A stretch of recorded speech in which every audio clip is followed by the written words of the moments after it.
This is the last signal radio, and something impossible has begun.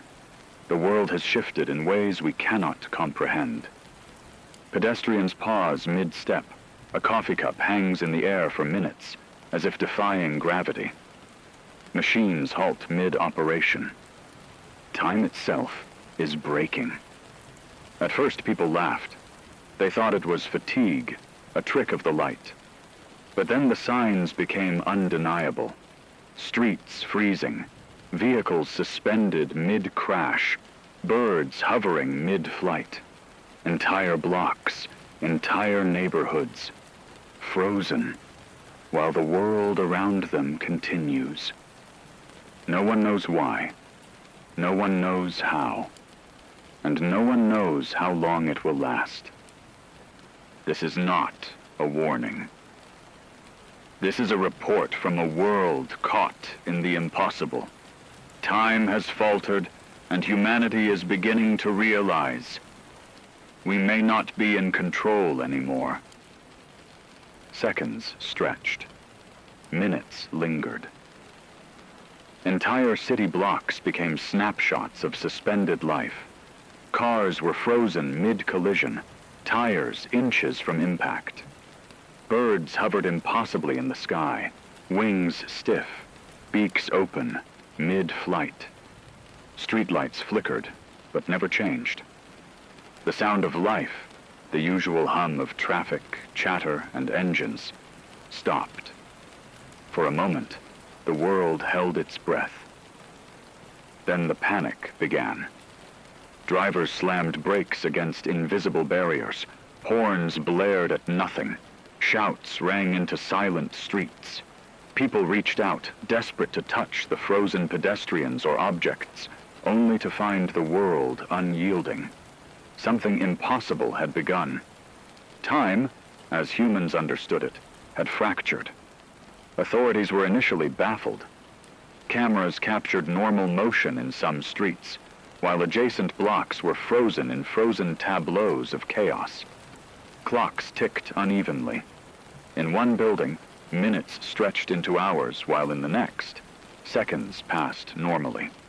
Phones malfunctioned. Traffic lights blinked erratically.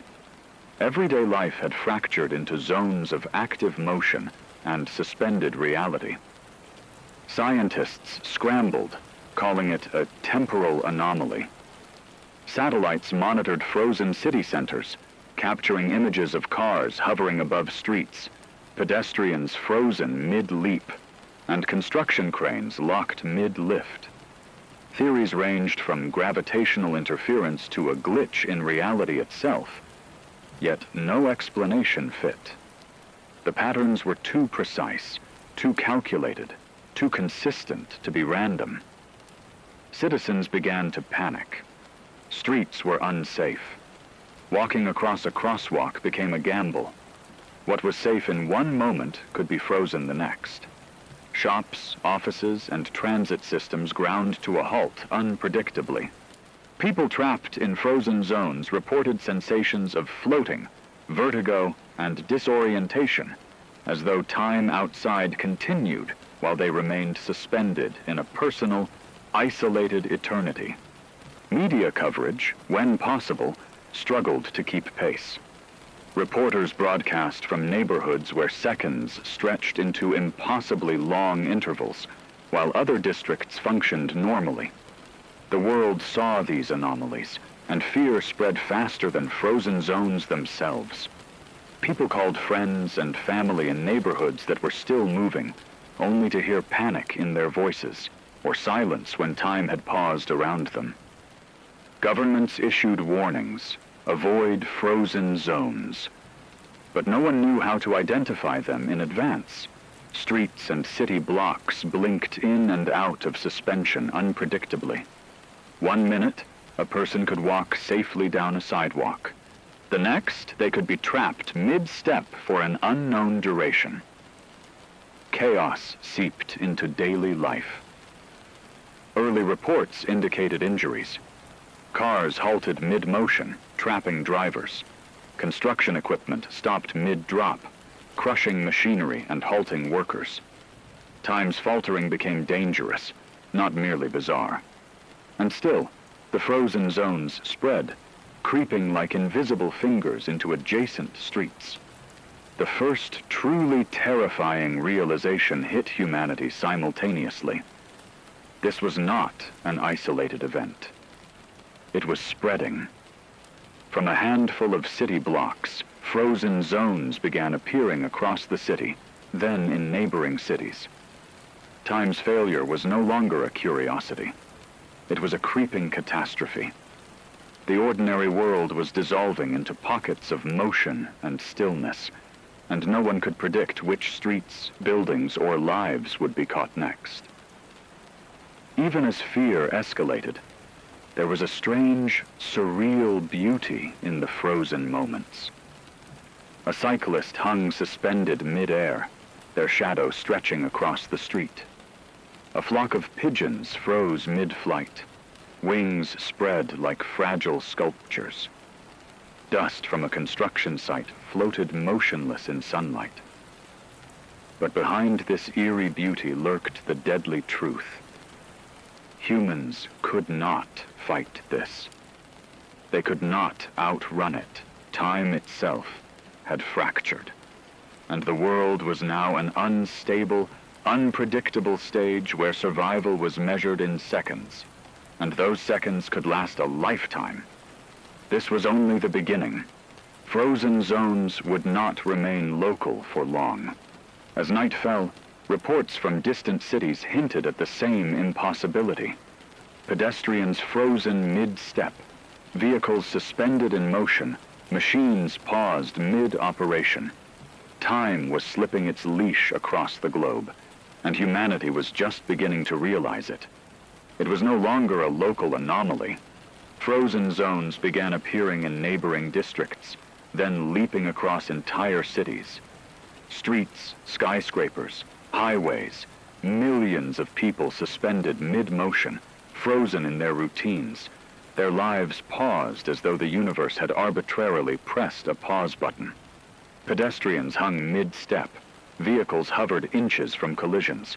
Workers were trapped mid-task, and the world's pulse slowed to a terrifying halt. At first, some hoped it would end. Perhaps the frozen zones would release their captives, time would resume, and life would continue. But hope dissolved as more reports came in. Frozen zones weren't temporary interruptions. They were expanding, consolidating, and intensifying. Entire neighborhoods were now locked in stasis. Millions of humans were trapped in what appeared to be permanent suspension. Hospitals froze mid-surgery, planes suspended mid-air, trains halted mid-journey. The sheer scale was incomprehensible. Humanity was becoming a museum of living statues. Traffic became chaos where it still flowed.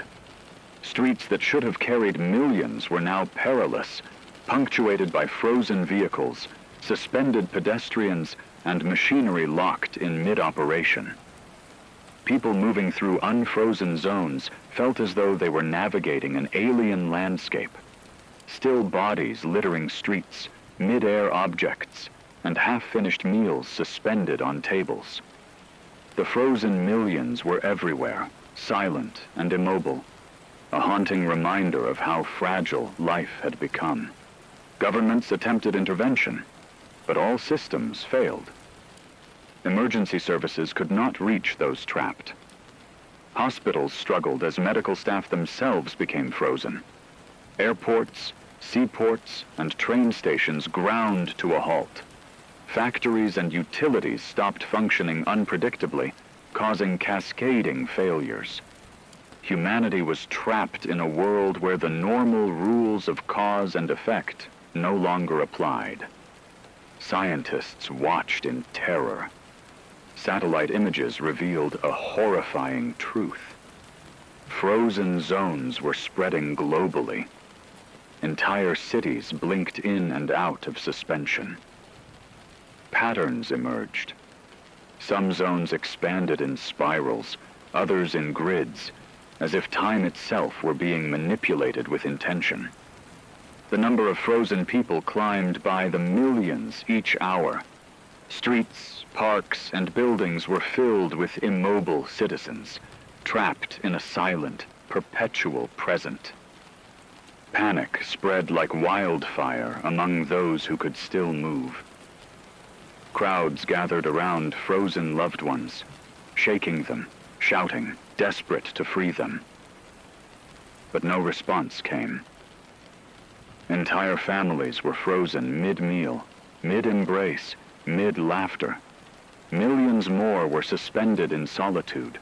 Parents, children, workers, strangers, all trapped indefinitely. Some began to whisper the unspeakable fear. Perhaps they would never move again. Perhaps this was permanent. Attempts to flee frozen zones were dangerous. Streets that had been safe suddenly froze mid-step, catching the unprepared. Vehicles collided mid-air. Bridges, elevators, and escalators halted unpredictably. The few who could move lived in constant terror, forced to navigate the gaps between frozen zones, aware that one wrong step could leave them suspended with the millions already trapped. World leaders broadcast warnings, but words could not contain panic. Entire regions reported millions immobilized.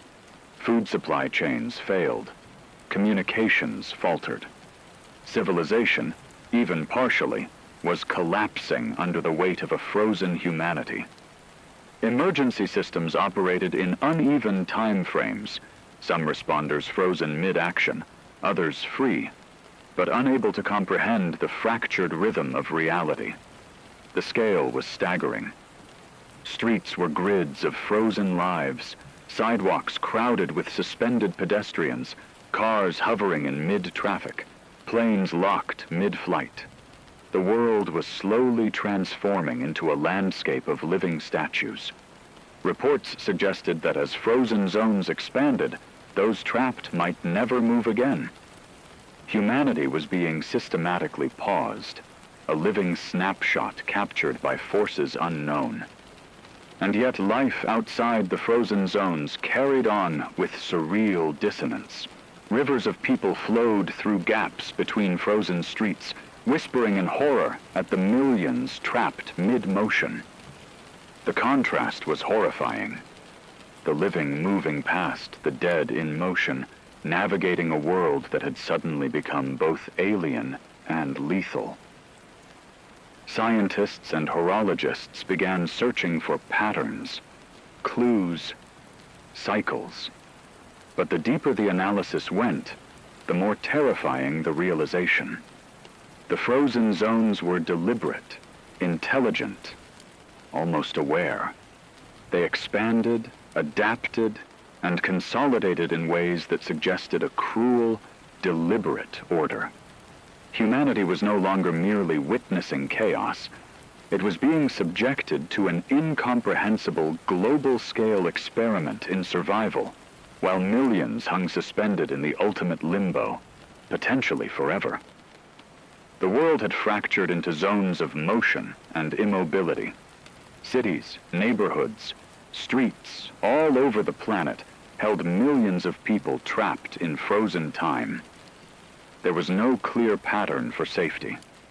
The frozen zones could appear anywhere, at any moment.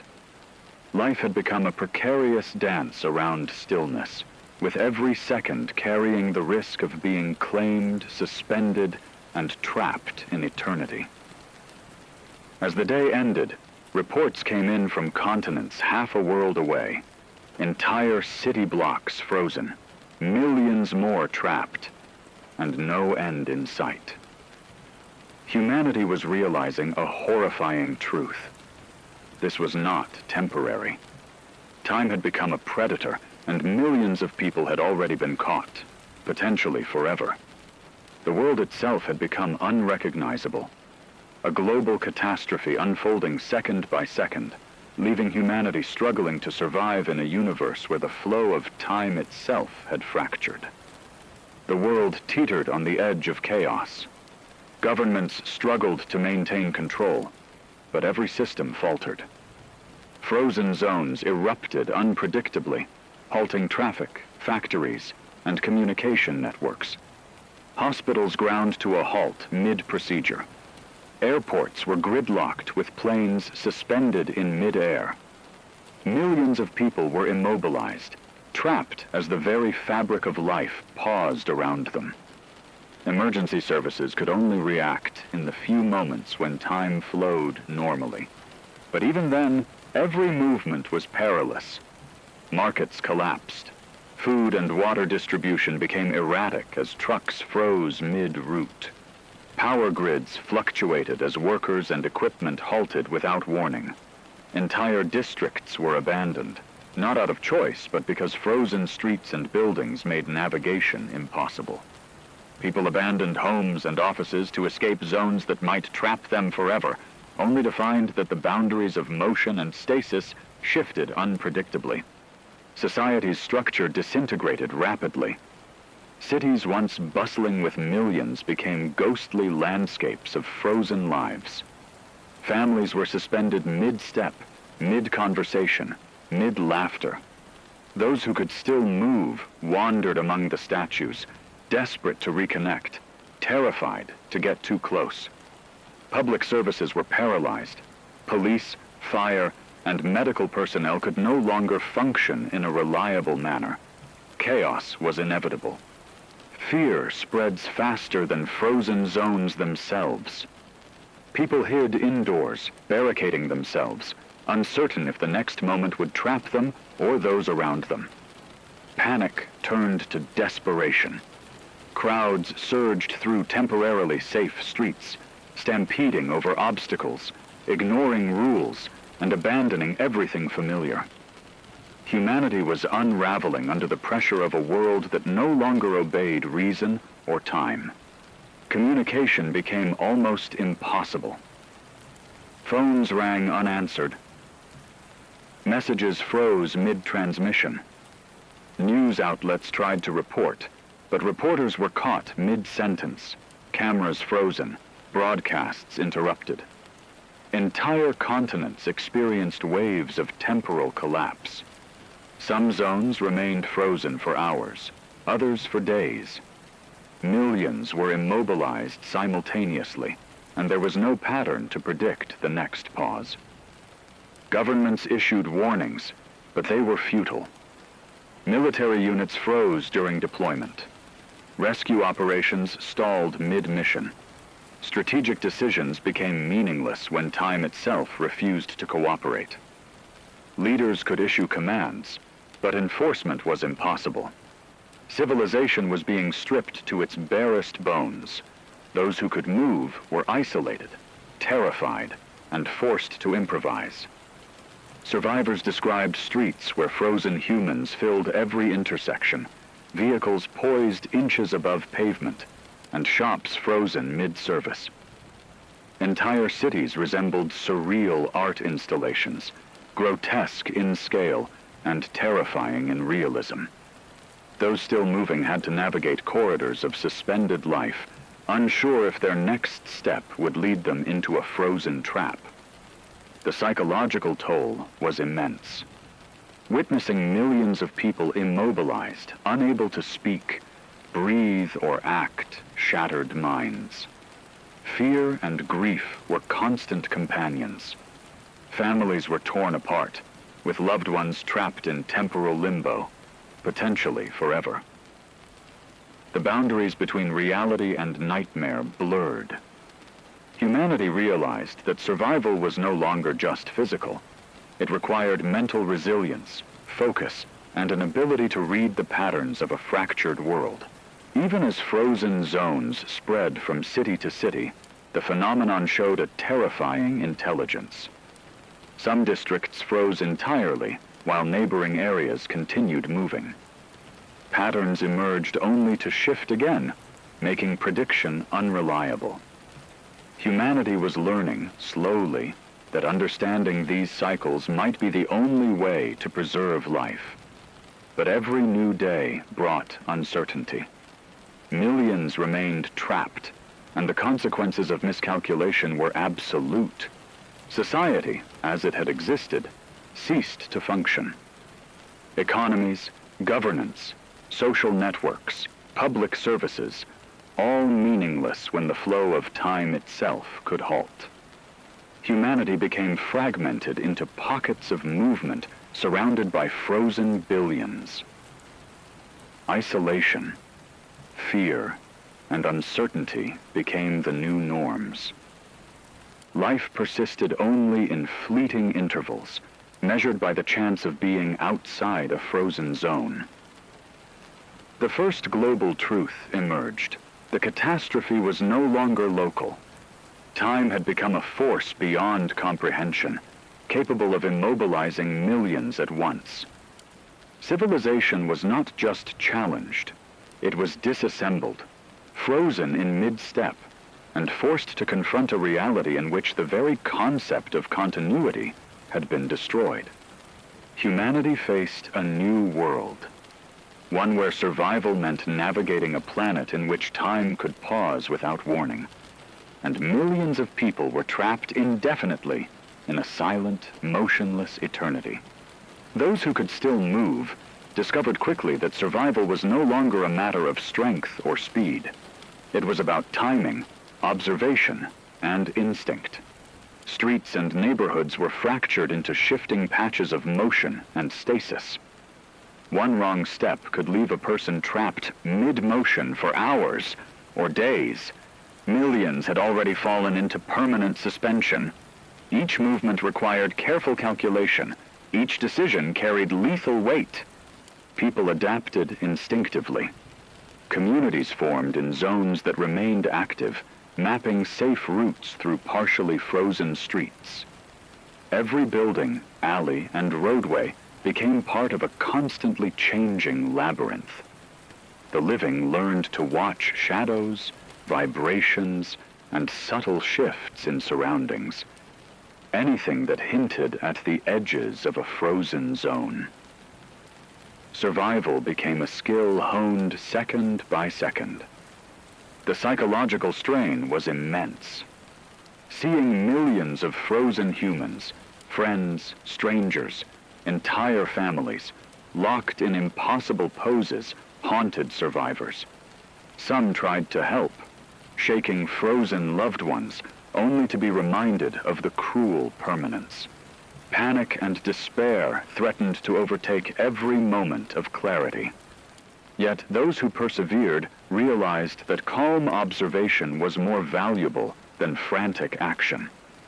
Life was reduced to small, temporary corridors of safety. Grocery runs, water collection, and movement between zones became tactical operations. People improvised, marking safe routes with tape, chalk, or objects that could be seen without freezing. Collaboration became essential. No one could navigate this fractured reality alone. Every human connection was a lifeline, every guide a potential savior in a world where time could betray them at any moment. The frozen zones moved like living entities. They expanded, receded, and sometimes blinked unpredictably. Observers noticed patterns in pauses and resumption. Some streets blinking open only for seconds, other areas freezing in irregular cycles. Humanity learned to anticipate these rhythms, treating them as fragile maps for survival. Every step, every breath, every glance had to be measured against the invisible heartbeat of suspended time. Emergency services adapted as best they could. Some personnel coordinated rescue in unfrozen intervals, guiding people through temporarily safe corridors. Hospitals operated in bursts, performing critical care in moments when time flowed, then pausing when zones advanced. Entire strategies had to be recalibrated hourly, constantly adjusting to the unpredictable cycles. Miscalculation meant permanent entrapment. The living moved like shadows among statues. Streets were lined with millions of frozen bodies, suspended mid-action. Vehicles floated inches above the pavement, cranes locked mid-lift. doors stuck mid-swing. Everyday life became surreal and lethal, a continuous negotiation with a force no one could control. The frozen masses were both an obstacle and reminder. Humanity was no longer dominant. It was a visitor in a world where time itself had become a predator. Families developed rituals to survive. Children were carried through safe corridors. Households moved as units, and groups established temporary havens in structures resilient to temporal collapse. Communication relied on observation and signals rather than conventional timing. Every interaction was weighted by the risk that time could suddenly pause mid-motion. Survivors also began to document frozen zones, attempting to record cycles and patterns. Some discovered that the frozen zones moved in subtle waves, pulsing across neighborhoods. Others noticed that objects in motion could hint at impending pauses. This knowledge became essential. People who ignored it vanished into stasis. Those who paid attention persisted, learning to treat time not as constant, but as a living landscape to navigate with care. The scale of adaptation was staggering. Humanity had become a species of tacticians and observers, moving through a fractured reality, aware at all times that millions of others were trapped indefinitely. Streets were a mixture of chaos and order, frozen humans blocking paths, machines suspended mid-operation, and survivors weaving through gaps, constantly calculating risk. Survival was no longer about speed. It was about patience, observation, and respect for the fractured rhythm of the world. And yet, amidst the terror, there were moments of grim triumph. Groups reached safe zones, families reunited in unfrozen corridors, and communities learned to move together with coordination and precision.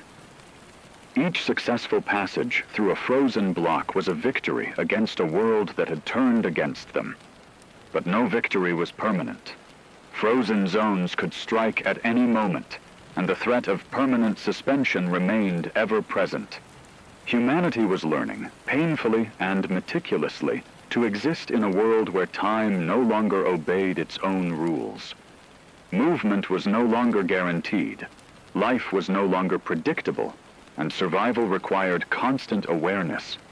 Millions remained trapped, suspended forever in frozen tableaus. The living were forced to navigate a planet governed not by nature, not by logic, but by the incomprehensible rhythms of time itself. Amid the chaos, a few people began to notice something terrifying and mesmerizing. The frozen zones were not entirely random. Streets blinked in subtle cycles. Vehicles that had been suspended resumed motion just long enough to hint at invisible rhythms.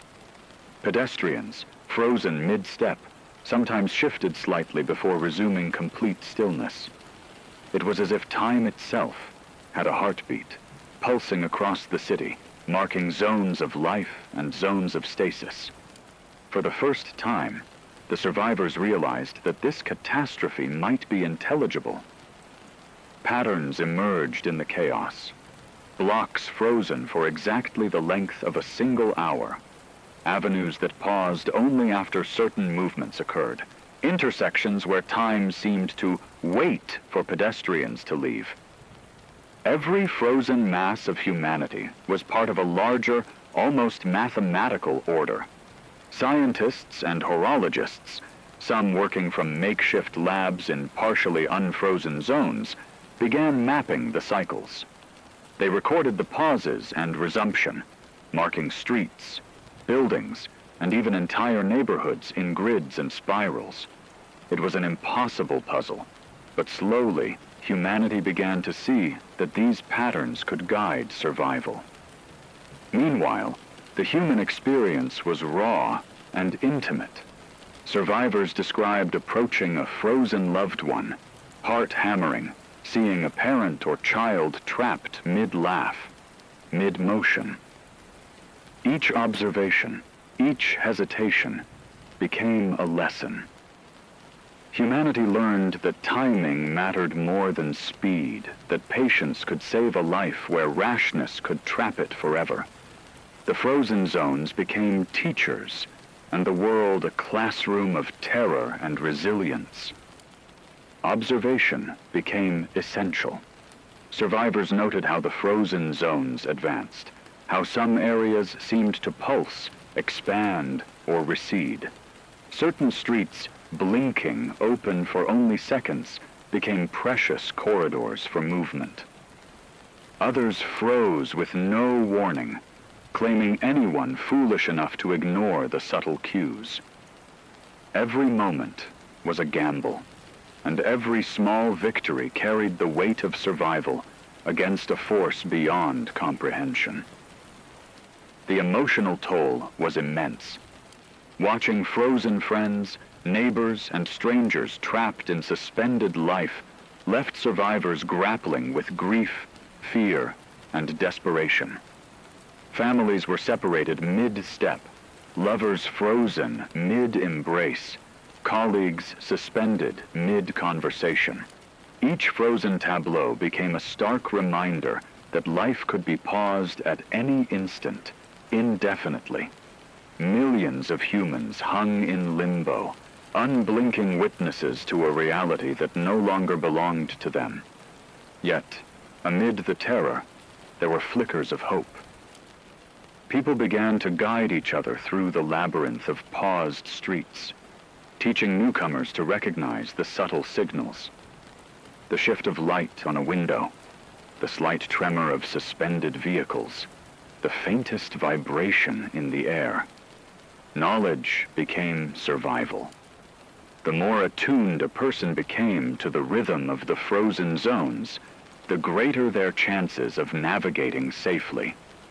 Survivors began calling these rhythms time pulses. The city itself seemed alive, moving in cycles, responding to human presence, anticipating behavior.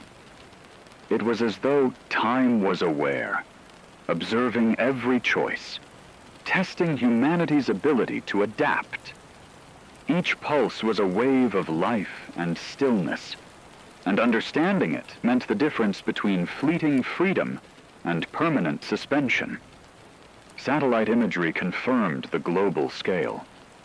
Patterns weren't confined to a single city. They repeated across continents.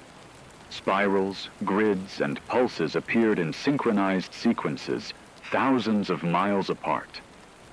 Humanity was witnessing a planet-wide choreography of suspended life. The frozen millions, trapped forever or for hours, were not random casualties. They were part of a grand, terrifying order. People began to act as guides, leading small groups through temporarily safe corridors. They marked streets, buildings, and intersections with signals visible only during motion.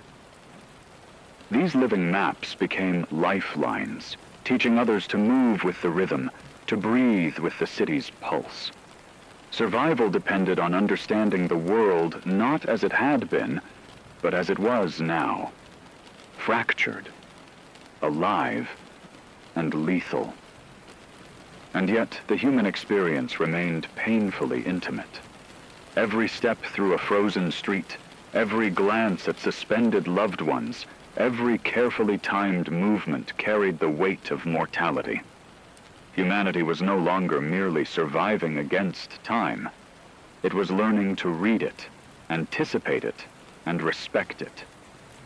Every misstep was a warning. Every correct movement a temporary victory in a world where millions hung suspended forever. The frozen zones were no longer just zones of terror. They were classrooms of endurance, rhythm, and human ingenuity. People learned that adaptation, observation, and trust in subtle cues could keep life flowing in the cracks of a fractured world. And as humanity learned, time itself seemed to respond, pulsing, testing, and reshaping its frozen corridors with precision that no one could predict. In this terrifying, fractured reality, the message became clear. Survival depended not on fleeing, not on force, not on speed, but on understanding. To live, humans had to become attuned to the heartbeat of the frozen world, to the intelligence that orchestrated millions of trapped lives, to the rhythms of a planet that had paused to observe them. And in that understanding lay hope, a fragile, fleeting hope against an unimaginable global catastrophe. As frozen zones spread across cities, countries, and continents, a new, chilling truth began to emerge. This was no natural anomaly.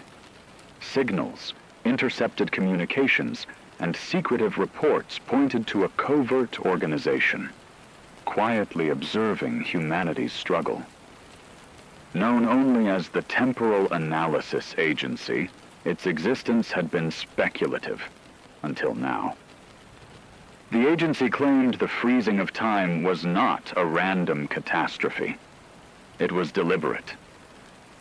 According to preliminary data leaked by whistleblowers, frozen zones were being manipulated, tested, and monitored. Time itself was being measured like a laboratory experiment. Streets, neighborhoods, entire populations were observed as if humanity were an unwitting subject. Patterns that survivors had begun noticing, the pulses, the grids, the spirals, were not anomalies, but data points. Each frozen human, each suspended vehicle, each halted moment was part of a calculated study. Panic escalated. Governments struggled to respond, yet every effort felt futile. Military units were deployed only to find themselves trapped mid-operation. Emergency services froze mid-rescue. Entire cities were partially paralyzed, while neighboring zones continued normally. Humanity was no longer battling an unpredictable anomaly. It was facing a force that appeared to anticipate every move. The human cost was staggering. Millions remained frozen across the globe, caught mid-breath, mid-step, mid-laughter, mid-prayer. Families were divided by the cruel boundaries of stasis. Streets became museums of suspended life, where motionless bodies stared blankly as the living weaved carefully through gaps. Panic, grief, and fear became constant companions. Mental strain weighed as heavily as the physical threat. Scientists collaborating with the Temporal Analysis Agency warned that the patterns were increasing in sophistication. Frozen zones were no longer isolated blips. They were coordinated, spreading in waves, sometimes retreating only to advance again. Humanity was being probed, its reactions recorded, its strategies observed. Each attempt to escape, each method of survival, each calculation made by the living became part of a data set, feeding an intelligence beyond comprehension. In some cities, survivors reported bizarre phenomena. Frozen zones seemed to respond to human action.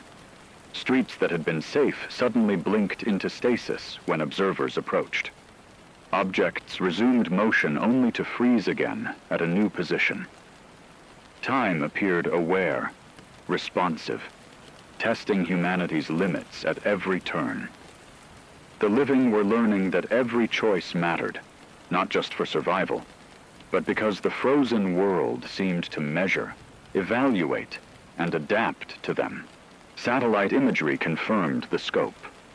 Frozen zones now spanned continents, millions of people immobilized in mid-motion. Spiral patterns, grids, and rhythmic pulses emerged across cities worldwide. The Temporal Analysis Agency's reports suggested this was no accident. The frozen zones were being orchestrated to study humans as a species. Observation had become a tool, and survival a trial. For those still moving, the terror was twofold.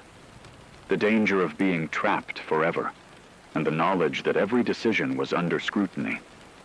Streets, homes, offices, and public spaces had become stages for an experiment beyond human comprehension.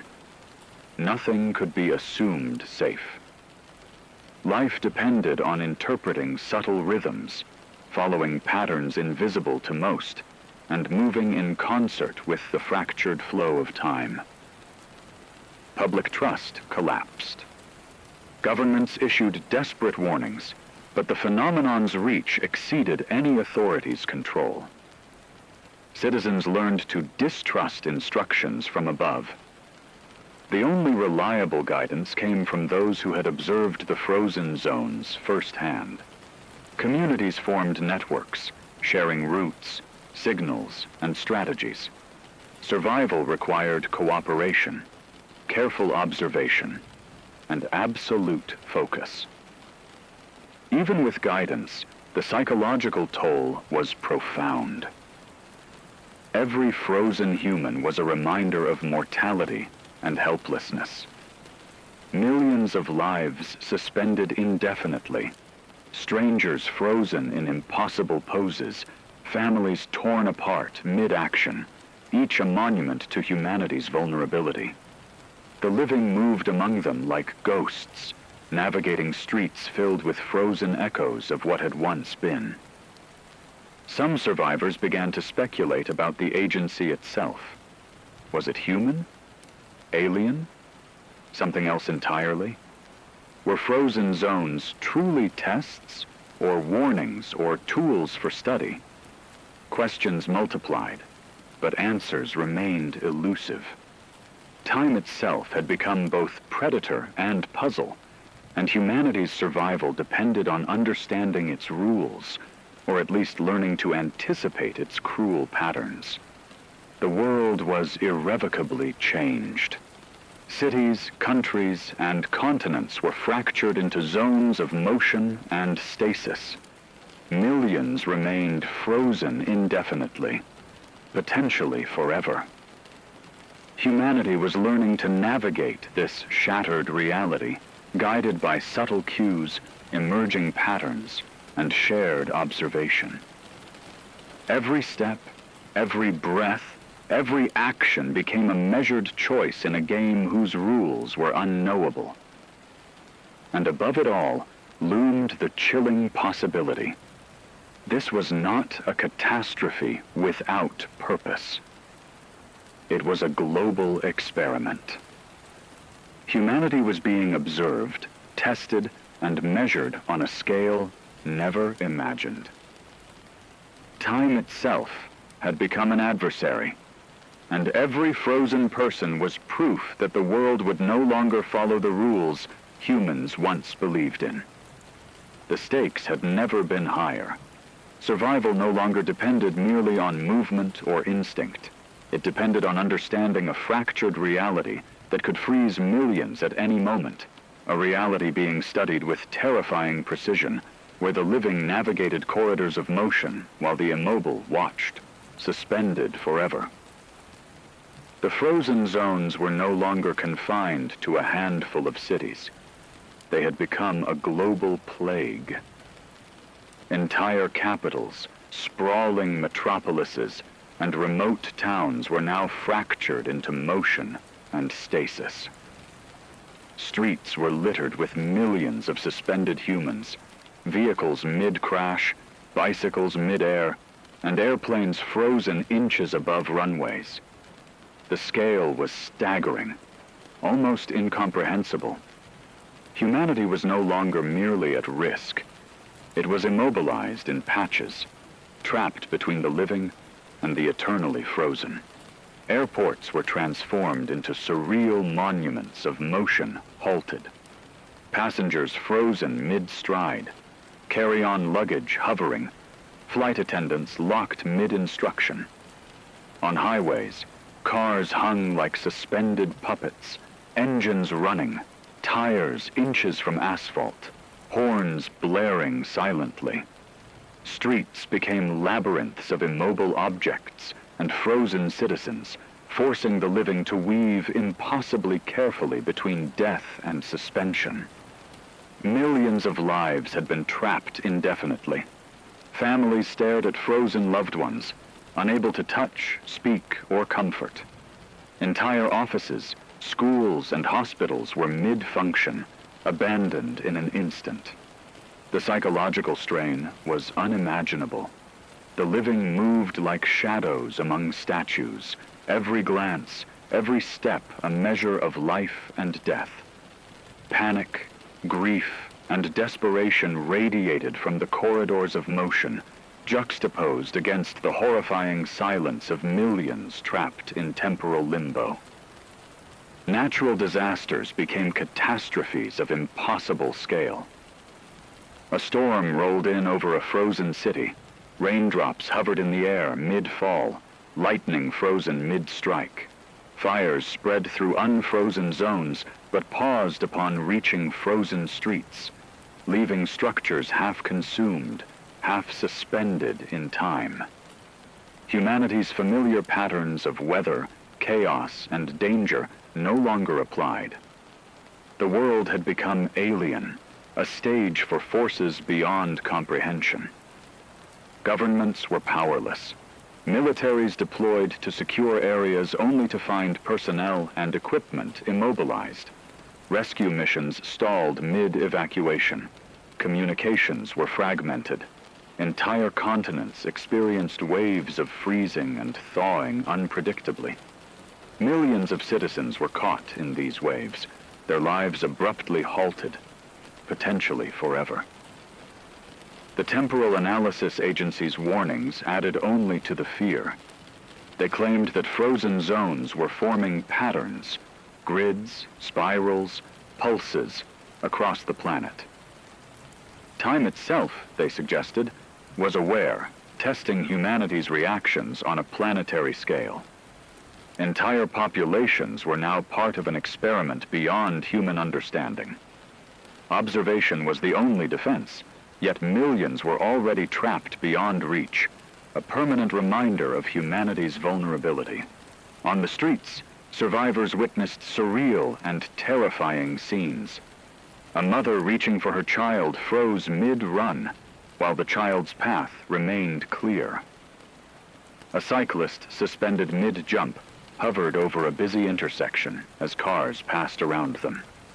Markets were littered with frozen shoppers, money hovering mid-air, goods suspended mid-exchange. Every step through the city was a gamble. Every move could result in permanent immobilization. Global infrastructure began to fail under the strain. Power grids fluctuated as frozen operators halted operations. Water distribution faltered. Supply chains broke. Transportation networks became unpredictable death traps. Society was unraveling, not in hours or days, but in seconds that stretched into indefinite stillness. Humanity was losing control over everything it had built, and millions of lives were being held hostage by a force that had no mercy, no logic, and no warning. Survivors became highly observant, adapting to the rhythms of frozen zones, noticing subtle pulses in streets, shifts in light, vibrations through suspended machinery. Knowledge became survival. Small communities learned to navigate streets, avoid freezing corridors, and coordinate movement across shifting zones. Every decision carried the weight of countless frozen lives around them, a constant, haunting reminder of the stakes. Yet the scale of horror remained incomprehensible. Entire continents were now punctuated with frozen blocks, millions of people trapped, mid-laugh, mid-embrace, mid-prayer. Cities became patchwork landscapes, with living threads winding through vast fields of stasis. Humanity's psychological endurance was tested as never before. The weight of watching millions immobilized, frozen in impossibly cruel positions, threatened to break those still moving. Time had become a predator. It hunted indiscriminately, pausing millions at once, creeping across neighborhoods, cities, and nations. The world itself had turned against its inhabitants, reshaping reality into a grid of life and suspended eternity. Survival required constant vigilance, constant adaptation, and a near obsessive awareness of the rhythms that governed movement. Failure meant joining the millions frozen indefinitely, trapped forever in mid-motion. From satellites to streets, the message was clear. Humanity was no longer in control. The frozen zones had become a global force, precise, intelligent, and relentless. Every pulse, every blink of stasis was a test, a measure, a trap. Millions were already captured in permanent suspension, and the living had to navigate a world that no longer belonged to them alone. The apocalypse was not fire, not flood, not war. It was the suspension of time itself. And the living were the few threads weaving desperately through a planet that had paused. Millions already claimed, and the rest of humanity running to survive against an intelligence beyond comprehension. Humanity was learning, painfully, that survival depended on understanding a fractured, unpredictable reality. Streets were no longer lifelines. They were death traps. Entire city blocks could freeze in an instant, swallowing anyone caught mid-step. Millions of people were already suspended indefinitely, frozen in time like living statues. And yet, life demanded movement. Survivors improvised. Small groups charted temporary corridors of motion, relying on subtle cues, the faint vibration of a suspended car, the slight shimmer of a window, the pulse of time itself as it blinked in rhythm. Every journey was carefully timed, every decision deliberate. One miscalculation could mean joining the millions already trapped, lost to a frozen eternity. Governments attempted coordination, but their efforts faltered. Rescue convoys were immobilized mid-evacuation, communications halted mid-transmission. Supply chains fractured, leaving food and medicines scarce. Emergency services could only operate in fleeting intervals, guided by observers who risked permanent suspension each time they moved. Civilization had fractured into scattered pockets of survival, each isolated and fragile. Fear spread faster than frozen zones themselves. Rumors of entire neighborhoods, entire towns, immobilized for hours or forever, circulated. Families abandoned homes, streets emptied, and society's structure collapsed. Humans who remained mobile moved cautiously, watching every flicker of motion, every subtle pulse in the fractured rhythm of time. Trust became both essential and terrifying. One wrong step could doom a group. The frozen zones displayed disturbing intelligence. Some areas froze in response to human movement, expanding like a predator testing its prey. Streets and intersections pulsed, blinked, and shifted, forcing survivors to adapt constantly. The living began recognizing these pulses, learning to move in harmony with the patterns. Knowledge was survival. Misreading the rhythm meant permanent entrapment. Millions were already lost. Offices, schools, parks, and homes held frozen humans, trapped mid-action for days, possibly indefinitely. Streets were lined with suspended pedestrians, vehicles poised mid-collision, machines halted mid-task. The contrast between motion and stillness was surreal and terrifying. Survivors described scenes that blurred reality. A child frozen mid-laugh, a cyclist suspended mid-air, a parent paused mid-embrace. Each tableau was a monument to a global catastrophe that defied comprehension. Even as they adapted, humanity realized the scale of the crisis was global. Frozen zones now spanned continents, millions immobilized at once, patterns repeating across distant cities. Satellite imagery revealed spirals, grids, and pulses stretching thousands of miles, as if the world itself had become a living organism, studying its inhabitants. Humanity was not merely surviving. Every move was observed, every tactic recorded, and every pattern tested. Desperation drove ingenuity. Communities created coded signals to indicate safe paths, marked buildings and streets with temporary markers, and moved in coordinated waves. Groups learned to wait for the rhythm of time, to pause, advance, and retreat in harmony with the shifting flow. Observation, patience, and calculation became lifelines. Those who failed vanished into stasis, joining the millions trapped forever in frozen zones. The psychological toll was unbearable.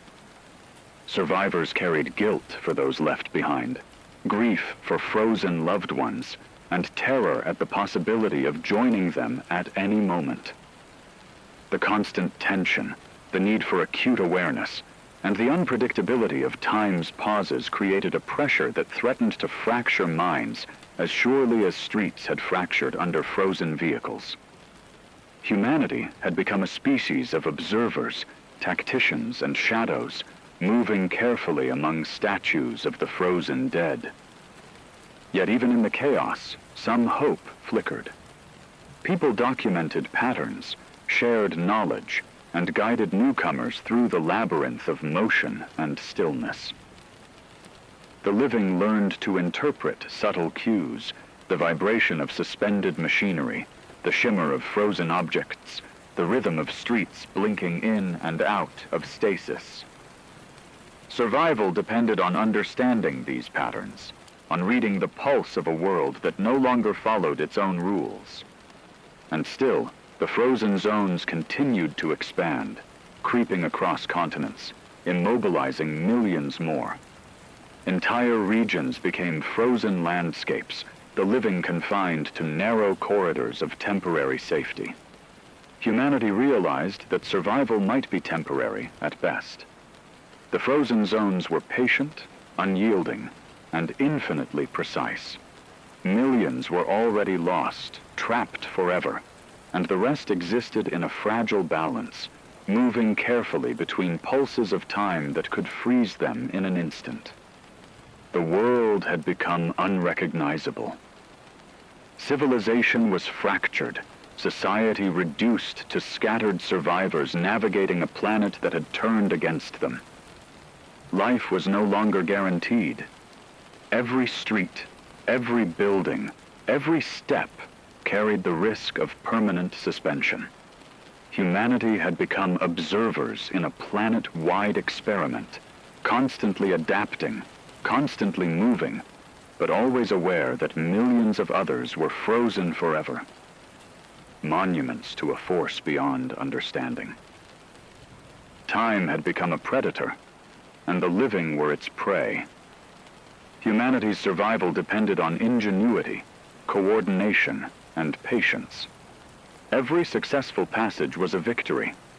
Every misstep meant eternal immobilization. The scale of horror was unimaginable, and the truth was clear.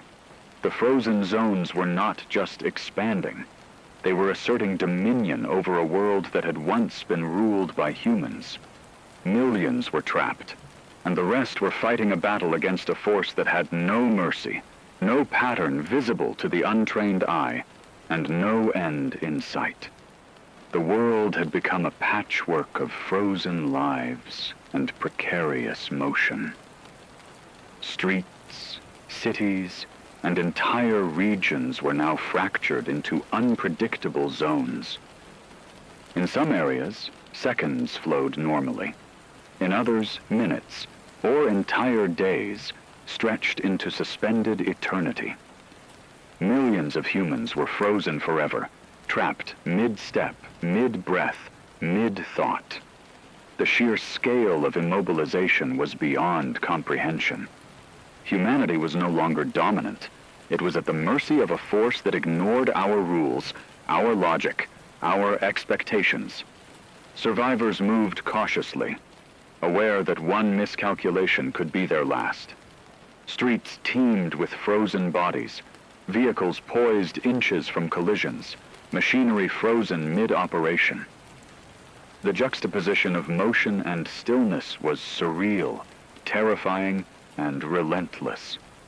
Every glance at a frozen friend, a frozen stranger, a frozen child, reinforced a horrifying reality. Permanence had been claimed by the invisible hand of time. Governments had all but ceased to function. Leadership was meaningless when the flow of time itself could betray every plan. Military deployments were frozen mid-march. Relief convoys trapped mid-journey. Hospitals paralyzed mid-treatment. Emergency responses could only function in temporary pulses, and every second of delay carried lethal risk. Civilization was unraveling across continents, leaving humanity fragmented into pockets of motion, surrounded by billions immobilized indefinitely. Satellite imagery painted a terrifying picture. Frozen zones now spanned continents, spiraling, pulsing, and advancing in coordinated patterns. Urban centers, suburbs, rural landscapes, all fractured into grids of life and stasis. Entire populations were immobilized mid-action, some trapped for hours, some for what appeared to be permanent eternity. The scale was unprecedented. Humanity was confronted with the terrifying possibility that billions would never move again. Psychological strain reached unbearable levels. Survivors wandered through streets of suspended lives, confronting frozen parents, children, and friends. The grief, guilt, and despair were overwhelming. Families were torn apart mid-step, lovers frozen mid-embrace, strangers suspended mid-laughter. Every human encounter became a mix of terror and sorrow. The living moved with care, knowing that any misstep could condemn them to join the millions who would never breathe or speak again. Communities adapted, but their methods were desperate and fragile.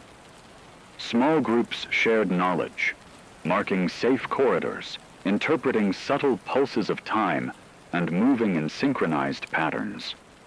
Observation became the most valuable skill. Instinct alone was no longer enough. Survivors had to learn the rhythm of frozen zones, anticipate expansions, and navigate with the precision of a predator avoiding traps.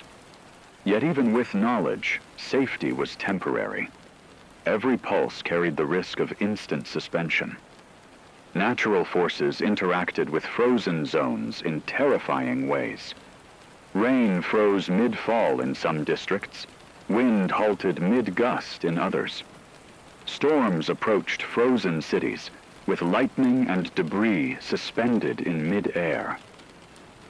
Earthquakes paused mid-tremor. Fires, in some zones, burned uninterrupted. In others, they froze in place, creating surreal, half-consumed ruins.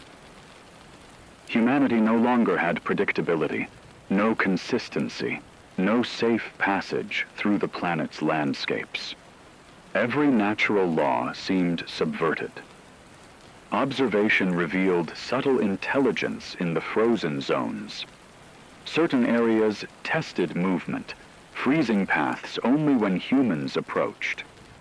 Blocks that had been temporarily free would blink back into stasis unpredictably. The living were being probed. Every reaction, every tactic, every strategy became a measured variable in a global experiment. Time itself had become aware, deliberate, and unyielding. The edge of human endurance was reached. Fear, grief, and terror were constant. Millions of frozen souls were omnipresent, and the living were painfully aware that billions might never move again.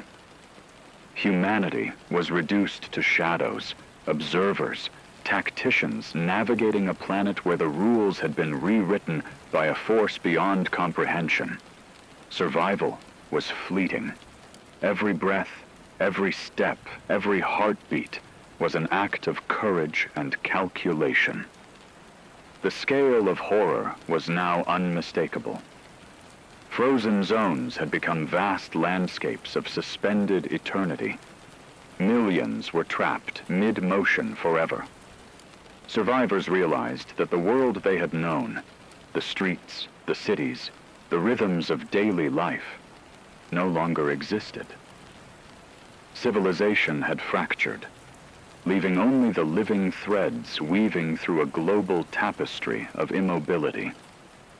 The living were haunted by the permanence of those already claimed, the silent monuments to a catastrophe that would never end. And yet, even in the face of this unimaginable terror, humanity persisted. Observation, adaptation, and courage became the lifelines. Groups navigated with care, guided by pulse and rhythm, learning to move in a world where seconds could stretch into eternity. Every successful passage was a fleeting triumph. Every misstep, a potential eternity trapped among the frozen billions. The edge of survival had become the edge of eternity itself. The global truth was undeniable. Billions were suspended forever, and humanity's fate teetered on the delicate balance of observation, timing, and relentless vigilance. Time had become both predator and prison, and the world had irrevocably changed. Civilization no longer existed as it had. The living were fragments navigating a planet where billions were frozen in silent, eternal witness, and survival was a measured dance against an intelligent, unyielding force. The world had changed forever. Billions of humans were now suspended mid-motion, frozen in time, as if humanity itself had been paused by an unseen hand. Streets, cities, and entire continents had become vast, frozen tableaus, a global graveyard of movement halted in mid-breath. Millions of frozen faces stared blankly at the living, frozen mid-laugh, mid-step, mid-thought, eternal monuments to a catastrophe that no one could escape. The survivors had become a shadow of humanity. Entire civilizations no longer functioned. Governments, economies, infrastructure, all meaningless against a world where time itself was fractured. Communities of the living persisted only in small pockets, moving like careful phantoms between fleeting corridors of motion. Each step carried the weight of billions frozen forever around them. Survival had become a calculation of rhythm, observation, and instinct. Failure meant permanent entrapment among the frozen multitudes. Patterns that had been glimpsed before now revealed the terrifying scale of intelligence behind the phenomenon. The frozen zones were coordinated, spreading across continents with purpose and precision. Spiral formations, grids, and pulses repeated across distant lands, suggesting a global mind observing every move of the living. The Temporal Analysis Agency had been right. Humanity was not dealing with randomness. Time itself had become deliberate, responsive, and unyielding. Natural laws had been suspended. Rain hung in mid-air, lightning frozen mid-strike. Rivers paused mid-flow. Fires burned in some zones and froze in others. Earthquakes, storms, and volcanic eruptions were interrupted mid-motion, creating landscapes that were surreal, alien, and horrifying.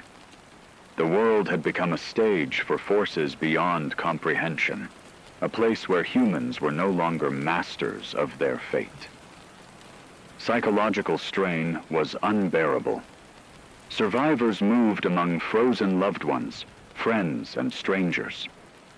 Every encounter was a reminder of mortality and helplessness. Children frozen mid-play, parents mid-embrace, colleagues mid-conversation.